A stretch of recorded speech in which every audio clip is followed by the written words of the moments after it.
Baik, jadi seperti yang Abang sampaikan tadi ya Bang, jangan dulu masuk ke patologi sementara basic-nya tadi masih kurang ya Bang, masih belum yang bilang tuh. Baik Bang, tadi Bang kita udah bahas buku basic atau di tahun pertama ya Bang. Sekarang giliran kami, tadi giliran maba ya kan. Sekarang kami dulu Bang, mewakili teman-teman yang masuk di tahun kedua ya Bang ya. Jadi kira-kira gimana tuh Bang? Kalau untuk di tahun kedua ini apa saja Bang kira-kira Bang? Apa yang dipelajari? Apakah di tahun kedua ini udah masuk penyakit ya Bang? Atau gimana Bang? Udah masuk. Tapi yang pertama itu tentang sistem imun. Bisa belajar dari buku Abbas, imunologi Abbas. Kalau mau lebih expert lagi, imunologi FKUI. Kalau mau lebih lagi, ya textbook of imunologi Abbas. Itu kalau untuk imunologinya ya. Tapi kalau untuk kayak mikro ataupun parasitnya, kalau parasit ya tetap yang paling umum biasa kita pakai sederhana parasitologi FKUI. Itu biasa palingnya ya, paling sederhana di kalangan mahasiswa. Nggak ribet, nggak tebal, tapi cakupannya itu menyeluruh parasitologi FKUI yang warna biru itu. Kalau untuk mikro terserah pakai buku apa. Tapi kalau dipakai textbook juga kayaknya terlalu ini ya. Kan ada textbook of microbiology itu terkadang nggak kepake sih, karena di satu blok itu kita belajar tentang imun, tentang mikro, tentang parasit. Jadi tentang virus juga ada sedikit. Jadi kalau pakai textbook mikro untuk di blog tersebut sama kayak kita beli Harper sih. Jadi bagusnya ya cari di referensi lain, kecuali mau ikut Olimpiade Simpik misalnya, mau ikut Olimpiade tentang mikrobiologi atau apa ya, silakan. Atau tropical medicine, infectious disease ya. Jadi Bang kalau patologi sendiri Bang, apakah udah bisa Bang atau dibutuhkan nanti untuk textbook Bang? Misalnya patologi Robin gitu Bang. Kalau patologi itu biasa yang dipakai itu Robin. Tapi itu kayak dipakainya per organ juga, sama kayak kita pakai apa ya? Kayak kita pakai buku fisiologi sebenarnya. Jadi kalau patologi itu, jadi ketika kita pelajari gangguan organ apa, baru kita buka itu.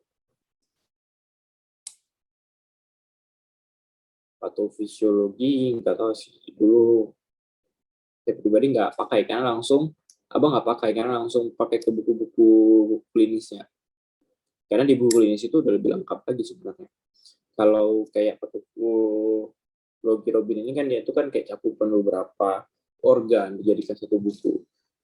Terkadang ada beberapa textbook yang per organ itu ya lebih lengkap penjelasan di situ. Jadi ya Bang Steve belajar di situ. Kalau kalian untuk yang tahun kedua itu tadi mau pakai teknologi Abbas boleh, pakai Sherwood boleh, karena di Sherwood ada tentang imun walaupun nggak begitu banyak. Kalau di Gaitan nggak ada ya. Mau pakai imunologi FKUI boleh, tapi banyak sekali istilahnya dan tebal, tergantung keperluan masing-masing. Bang, aku mau ikut Simpik, mau ikut Olimpiade Imunologi, ya silakan pakai textbook yang tebal-tebal. Jangan pula pakai buku yang tipis-tipis untuk ikut-ikut kompetisi yang berfungsi seperti itu.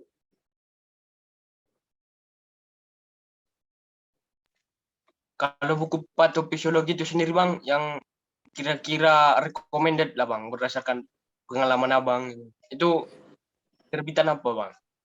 Kalau Bang nggak baca buku patofisiologi secara khusus, tapi bukunya itu per organ yang Abang baca. Karena kayak apa ya, kayak mau bazir aja sih, di buku per organ itu udah dijelaskan patofisiologinya lengkap, seperti di Harrison misalnya kan, Harrison Heart and apa ya, Harrison tuh kan ada yang ginjal, ada yang jantung, Jadi terkadang patofisiologi itu lebih lengkap. Jadi kayak ngapain di 2 buku gitu. Dan patofisiologi yang paling umum di toko-toko buku di Indonesia paling yang pink sama biru tuh apa sih namanya, lupa. Lihat lagi tahun berapa terbitnya, jadi kayak ya kita cari buku yang kalau bisa yang paling update seperti itu, yang paling baru.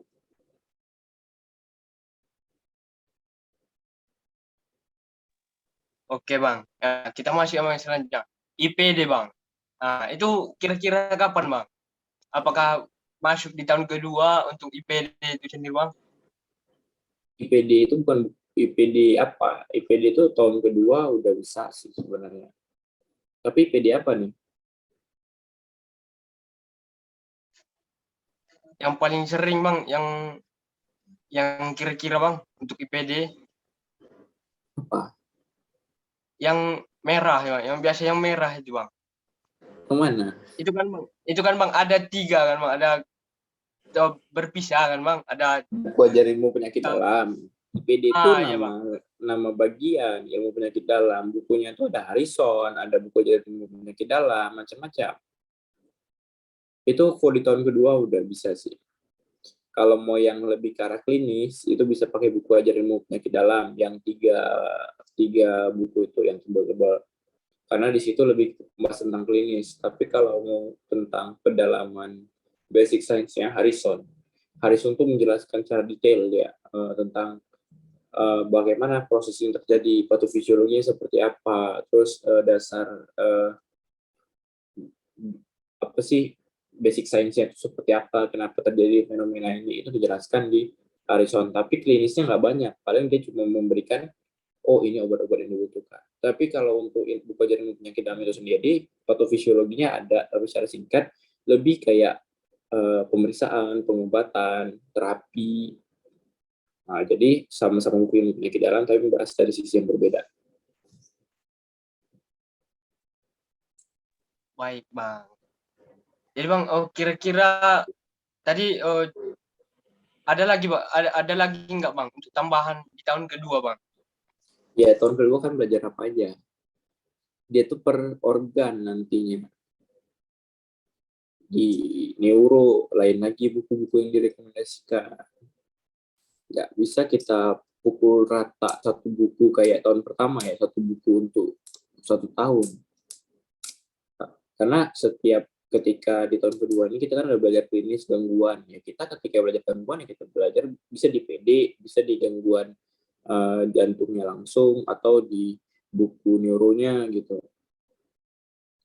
Karena IPD itu ya kembali lagi dia tuh mencakup semua, tapi nggak membahas secara lengkap dan detail seperti buku-buku per organ lainnya kayak Heart the Heart ataupun Wormwold segala macam itu kan kalau jantung ya kan.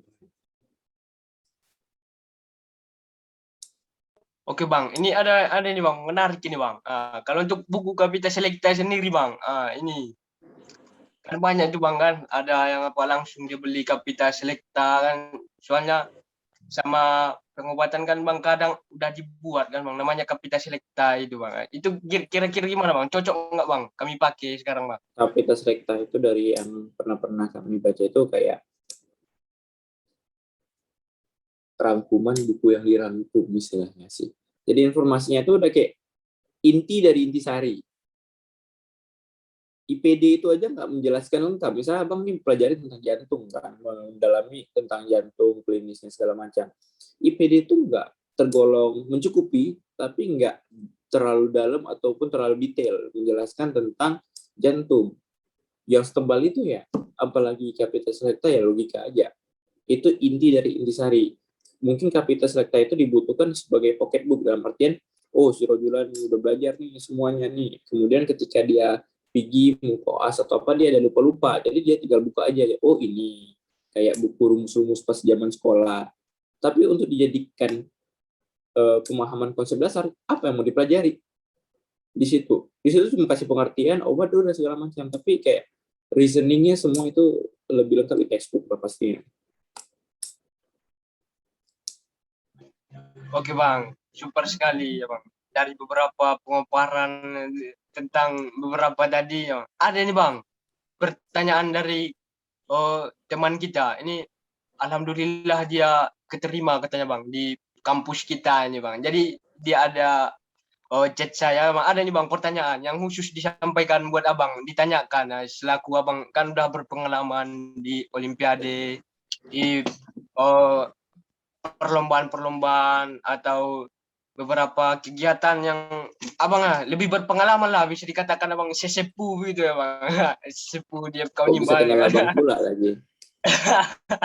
Jadi Bang, ini Bang ada pertanyaan. Bagus ini Bang menurut saya. Dari segi ini Bang, Assalamualaikum Bang.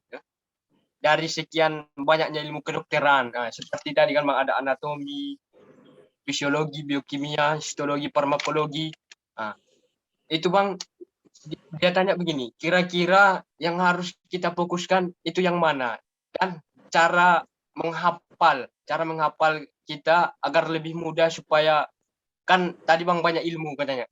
Biar semuanya lengket gitu Bang, nggak lupa, bisa digunakan nanti waktu koas begitu udah jadi dokter gitu Bang. Kira-kira gimana Bang? Ini khusus ini untuk Abang. Abang kan suka trik, bisa bagi-bagi pengalamannya Bang. Ilmu apa ya harus difokuskan gitu ya? Cabang apa di kedokteran? Jawabannya, Betul Bang. Kira-kira yang jawabannya pentingnya menurut Abang pentingnya itu. ada pepatah kata kayak gini. If the only thing that you have is only a hammer, everything look like a nail. Artinya, kalau yang kita punya hanya palu, semua yang kita lihat itu seperti paku, karena kita cuma bisa mukul. Karena fungsi palu itu ngetok paku. Jadi, seperti gimana ya, kita tuh memperluas wawasan yang pertama. Jadi, pelajari semuanya. Ilmu kedokteran itu merupakan ilmu terapan dari ilmu-ilmu basic. Jadi kalau ada yang basicnya nggak kuat, itu nggak bisa. Contoh, Rojulan udah tahu nih, ada pasien datang sakit perut. Oh, dia ahli anatomi. Oh, ternyata itu yang terkena di lambungnya. Tapi kenapa lambungnya sakit? Fisiologi apa yang berubah? Kalau dia nggak menguasai fisiologi juga, dia bukan bisa jawab itu. Atau dia tahu, oh lambung itu mensekresikan asam untuk pencernaan. Terus terjadi gangguan. Gimana sih gangguannya itu bermanifestasi? Itu patofisiologi jatuhnya. Jadi semua kita nggak bisa mendiskriminasi semuanya. Karena semakin banyak kita menarik garis antar titik-titik, jadi lebih bermakna apa yang kita pelajari. Tidak sekedar hafal, tapi itu sebagai sebuah konsep kesatuan. Sebenarnya ilmu itu satu sebenarnya. Tapi karena keterbatasan manusia, karena cara belajar ilmu itu berbeda, bidangnya berbeda, makanya ilmu itu dipecah-pecah agar kita tahu mempelajarinya. Karena kan bingung orang lagi belajar anatomi, tiba-tiba belajar fisiologi, makanya dipecah-pecah. Itu kan udah ada tuh di filsafat ilmu di bab pertama. Nah, jadi itu dia, seperti itu. Pelajari semuanya, jangan diskriminasi. Mungkin ada bab-bab yang ataupun materi-materi yang kita tidak kurang suka, minimal kita harus paham apa yang perlu kita pahami. Karena ada standar pengetahuannya, ada learning objektifnya. Minimal kita harus mengetahui ini.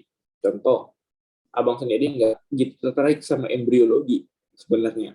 Tapi itu perlu. Jadi ya pelajari sekedar apa yang diperlukan aja. Tapi kalau dibilang mendalami, Abang lebih memilih mendalami yang lain. Mendalami biologi tentunya. Jadi itu tadi. Kan udah dibilang, katak yang tinggal di bawah sumur hanya melihat langit seluas cincin sumur. Semakin banyak kita belajar, semakin banyak kita membuka wawasan, ya pengetahuan kita dan sudut pandang kita terhadap ilmu kedokteran sendiri itu makin bertambah. Bahkan nanti kita memiliki filosofi tersendiri ya kalau kita udah melihat atau mempelajari banyak hal. Tapi orang yang cuma belajar Capitas Lecta doang, buku itu doang, nggak mungkin dia bisa berfilosofi karena dia nggak ngerti makna dari apa yang dia pelajari sebenarnya, hanya menghafal. Dan untuk menghafal itu sebenarnya tekniknya seperti apa, kembali kepada diri kita masing-masing. Ada yang dengan mencatat, ada dengan yang mengulang-ulang, ada dengan yang berbicara sendiri. Tapi sejauh ini cara yang paling efektif yang sering di kalangan kita adalah dengan cara mengulang. Dalam artian membuat tulisan lagi terhadap apa yang telah kita pelajari. Aduh bang, tulisanku jelek bang, buku berantakan, malas nulis, ya silahkan coba ulang dengan cara menjelaskan ke teman. Kalau kita bisa menjelaskan dengan baik, menjelaskan di cermin atau buat video sendiri, berarti pemahamannya udah bagus. Tapi ketika kita menjelaskan masih ada lupa-lupa, berarti pemahamannya masih kurang. Dan bagaimana untuk ingatan sendiri awet, nggak ada lain. Pengulangan. Manusia jenius pun mempelajari sesuatu, kalau dia nggak mengulang materi tersebut, terkadang dia bisa lupa.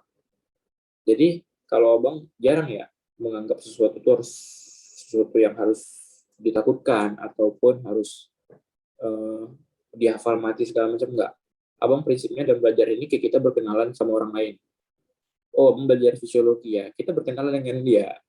Kita lihat narasi dia seperti apa, cerita dia. Jadi dengan kita bermain seperti itu, kita tuh nggak memiliki beban, oh ini harus dihafal. Terkadang dengan kita pahami, ya kita otomatis terhafal gitu. Dan sisanya itu ya tergantung bagaimana kita pandai-pandai mengulang.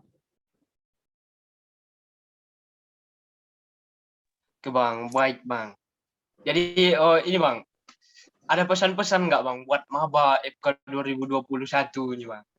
Ada pesan nggak Bang? Atau hal yang ingin dibagikan, diceritakan gitu Bang? Ada nggak Bang? Banyak sih. Saking banyaknya nggak tahu bilang apa lagi. Untuk yang offline aja banyak yang mau disampaikan, apalagi yang online kayak gini ya. Bingung jadinya. Tapi intinya, belajar itu harus konsisten. Kalian tuh harus cari makna, kenapa kalian harus belajar, agar kalian tuh tidak berhenti. Ini fakta di lapangan, mahasiswa panasnya di awal. Beli buku sana-sini, siapin tutorial selengkap mungkin, referensi lengkap mungkin. Semester kedua, alhamdulillah cukup. Tahun kedua, Allahu Akbar. Itu fakta yang terjadi. Jadi kalau reason, akarnya aja nggak kuat, gimana pohon itu bisa tinggi? Kena angin sedikit, runtuh. Kena distraksi sedikit, dia udah nyerah. Menemukan hambatan sedikit, dia langsung aduh susah nih, udah skip, nggak mau. Jadi kayak mentalnya lebih lemah ya. Padahal kalau kita belajar itu coba lagi, pelajari lagi. Tapi terkadang orang mau, bisa, tapi dia memilih tidak mau. Karena ketertarikan terhadap ilmu itu berkurang. Karena dia menganggap ilmu sebagai hal yang menakutkan, membosankan. Padahal sebaliknya, kalau kita mengerti itu terasa kayak senyum-senyum sendiri, oh gini, oh gini. Ketika Bercucuran belajar, oh air mata ya gini, Bang. oh kayak gini ya. Apalagi kita belajar memaknai fisiologi itu seperti apa, terkadang kita merinding, keren kali, sumpah jantungku keren kali. Aduh, telinga kopi ini cara kerjanya. Tapi kalau belajar dari intisari ya kayak gitulah. Jantung fungsinya berdetak, ya udah, itu aja yang didapatkan. Kenapa dia berdetak? Karena ada muskulus, ada otot jantung. Kenapa dia berkontraksi? Karena ada impuls listrik. Kenapa dia ada impuls listrik? Karena ada dua bagian-bagian yang memberikan generator listrik. Kenapa terbentuk impuls? Karena ada pertukaran ion.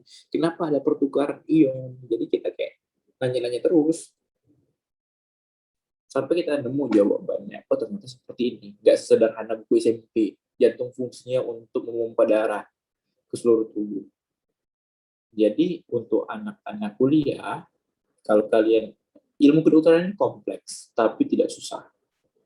Kalau bagi kalian yang tidak mau kompleks, nggak suka pelajari jantung dengan segala macam fisiologinya, nggak suka pelajari sistem pencernaan dengan turunan anatominya, nggak suka lihat yang mikro, suka yang sederhana aja, balik aja ke SMP. Sederhana kok. Ya, itu lebih sederhana. Itu emang udah resiko kita sebagai mahasiswa, kita tuh memiliki tanggung jawab yang lebih besar, tantangan yang lebih besar. Kalau tantangan untuk belajar aja kita nggak mampu, gimana kita mau jadi dokter? Kalau belajar aja masih banyak ngeluhnya. Terkadang mahasiswa ini banyak ngeluhnya daripada belajarnya. Ngeluhnya seharian, belajarnya cuma sengaja. Susah kali ini, kayak mana nih?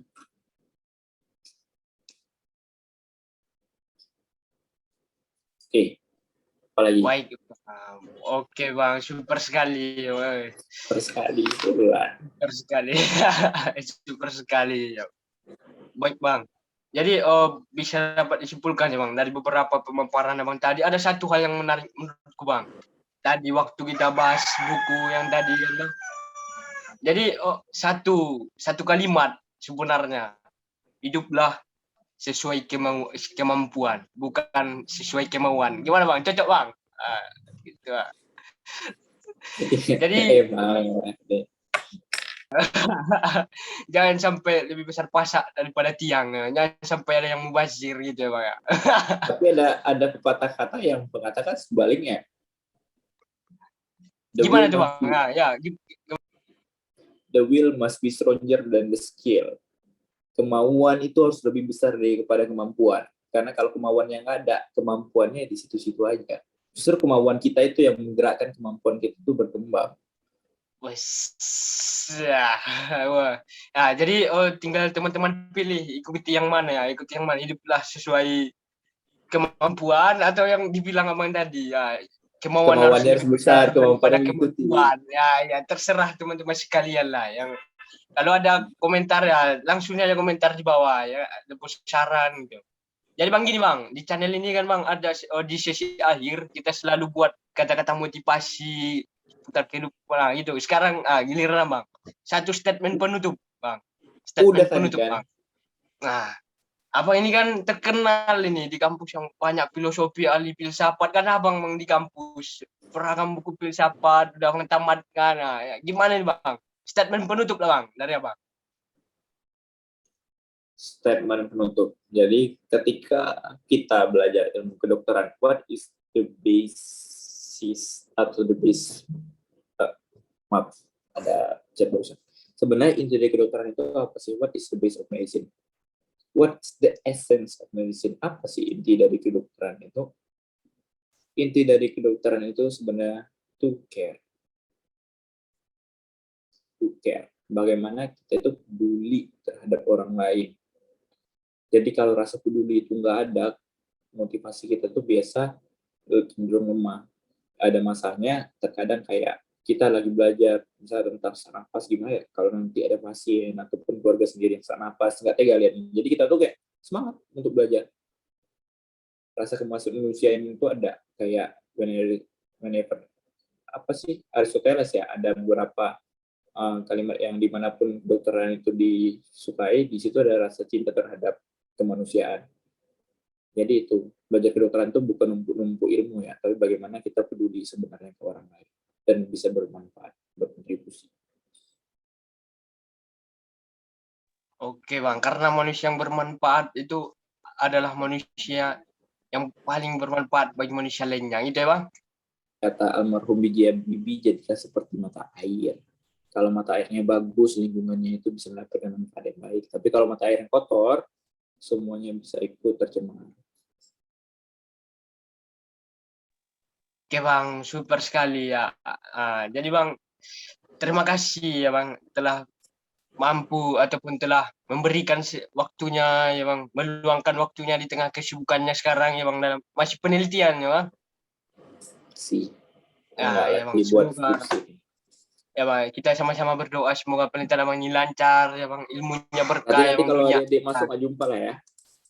Aduh. Nanti jumpanya pas apa Bang? Pas wisuda Bang, ya kan? Pas wisuda kan pasti kampus lah ya Bang. Sama dari 2021 nanti ada ini Bang yang di YouTube ini tadi ini yang foto ini itu pakai selempang skate gitu. Sudah ya lah. Oke Bang, terima kasih ya Bang. Terima kasih banyak ya Bang telah meluangkan waktunya di tengah kesibukannya gini ya Bang. Jadi kepada teman-teman sekalian, nah itu tadi sedikit berdasarkan pengalaman kami seperti yang Abang ini sampaikan tadi, kami di sini tidak ada jualan buku ya Bang. Kita tidak berjualan buku, di sini kami hanya berbagi cerita tentang pengalaman kami mengenai hal-hal yang kita sampaikan tadi. Baik, untuk itu kepada teman-teman sekalian, bagi yang punya kritik, saran, ataupun pertanyaan, silakan cantumkan di kolom komentar atau langsung DM saya via Instagram atau melalui email ya Bang. Abang gimana ya bang? Abang dicantumkan ini Instagramnya bang. Kalau ada tanya-tanya gitu bang. Gimana bang? Kita cantumkan bang.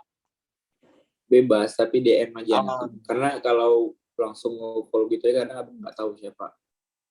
oh iya bang. Nanti link Instagram abang juga kita taruh di link deskripsi. Baik. Kalau sekiranya apa yang kita bahas ini bermanfaat, teman-teman rasa bermanfaat bagi teman, keluarga ataupun sahabat, silakan share ya.